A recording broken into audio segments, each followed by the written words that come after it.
Hello po sa inyong lahat mga ka-crypto. Ako po si Pinoy Crypto Trader at sa video na ito ay atin pong pag-uusapan ang tungkol sa balitang ito kay XRP kung saan ang sabi po rito ay top analyst projects an XRP rally to $36. Outlines critical levels to watch. Kaya yan. Meron na pong isang kilalang analyst dito ang naglabas po ng kanyang prediction dito kay XRP kung saan ay ito raw po ay makakaranas ng price rally patungo sa mataas na presyong $36.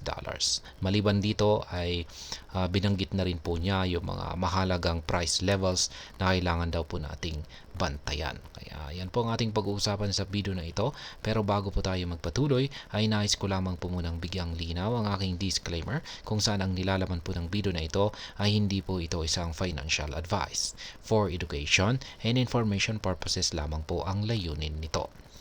At ayan ang sabi rito ay market analyst Dark Defender provides a bullish forecast for XRP, identifying critical price levels that could pave way for a substantial rally. Kaya yan ang crypto expert or analyst po na ito ay walang iba kundi si Ginoong Dark Defender kung saan ay siya po ay naglabas po ng kanyang technical analysis dito kay XRP kung saan ay ito raw po ay meron po siyang nakita na isang bullish na forecast or bullish na magaganap sa hinaharap ni XRP sapagkat maliban po rito ay nagawa na rin po niyang tukuyin ang mga mahalagang price levels na siyang magbibigay daan para kay XRP para ito po ay umangat sa mataas na presyo.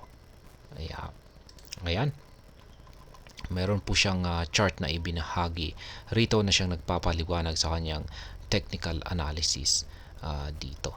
Ayan, kitang-kita natin na ang market price ni XRP ay naglalaro po sa isang triangle pattern. Yan po yung kulay orange at saka binubuo po yan ng kulay orange at saka kulay blue. At yan, ngayon ay halos nandito po sa dulo. Isa po itong monthly chart time frame at yung kasalukuyang candlestick ay halos nandito na po sa dulo ng triangle pattern na ito at meron pa itong nabuong dragonfly doji candle at sa ibang ba naman ay ito isa po itong MACD indicator, yung MACD green na po siya, nagiging kulay green. At yung kanyang projected price dito ay ayan, meron po siyang tinatawag na 5 wave theory kung saan ay sa pag-angat po sa wave 3 po nito ay aangat daw po ito. Ayan, aangat po ito at mukhang dito po niya magagawang akyatin ang mga higit po sa presyong ayan, mga aabot po siya sa Fibonacci level na nasa mga 361.80%. Ayan. Ngayon ay ang sabi po rito ay ayon po sa pagsusuri ni Ginoong Dark Defender ay itong si XRP ay maaring nasa bingit ng sunod-sunod na bullish wave na maaring umabot hanggang sa presyong $36.76. Ang projection ni Dark Defender ay nakabatay po ito sa isang maaasahan o reliable na tinatawag pong Elliott wave theory. Sa monthly chart ay iminungkahi ni Dark Defender na ang XRP ay kasalukuyang nasa ikatlong wave ng isang 5-wave structure. Ang ikatlong wave na ito ay traditional na ito raw po yung pinakamakapangyarihan o pinakamatindi sa lahat. At ito ay maaring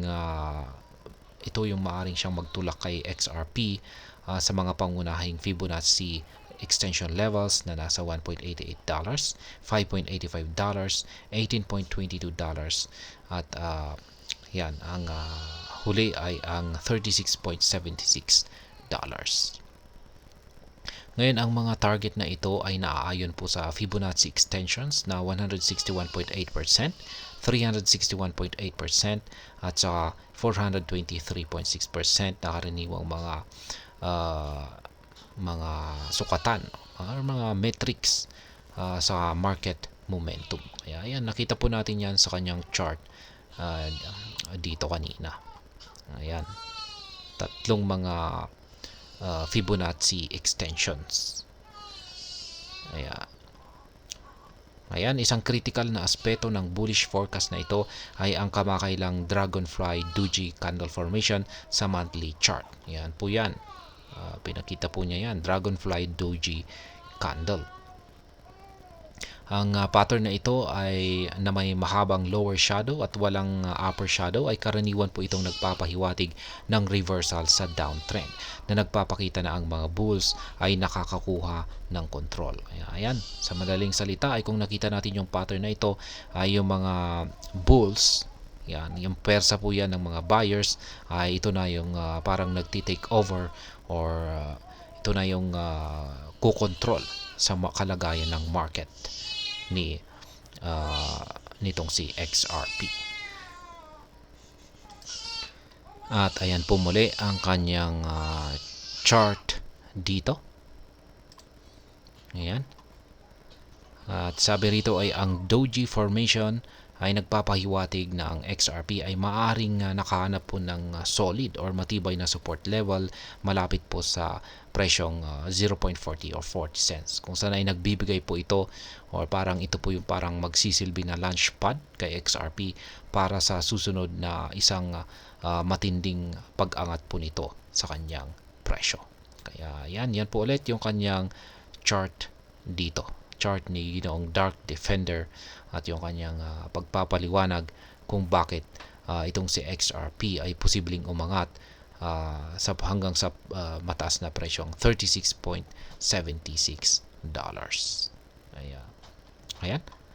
At hanggang dito na lamang po tayo sa video na ito mga ka-crypto. Sana po ay inyong nagustuhan ang aking paliwanag sa video na ito. Kung inyo po itong nagustuhan ay pakiclick lamang po ang like button nito. Para naman po sa mga bago lamang dito, kayo po ay aking inaanyayahan para mag-subscribe. Pakiclick na rin po ang bell icon nito dahil ito po ang siya magsisilbing notification nito sa mga bago kong videos na akin pong ina-upload sa aking YouTube channel na ito. Marami pong salamat sa panonood. Ingat po tayo lagi at God bless po sa ating lahat.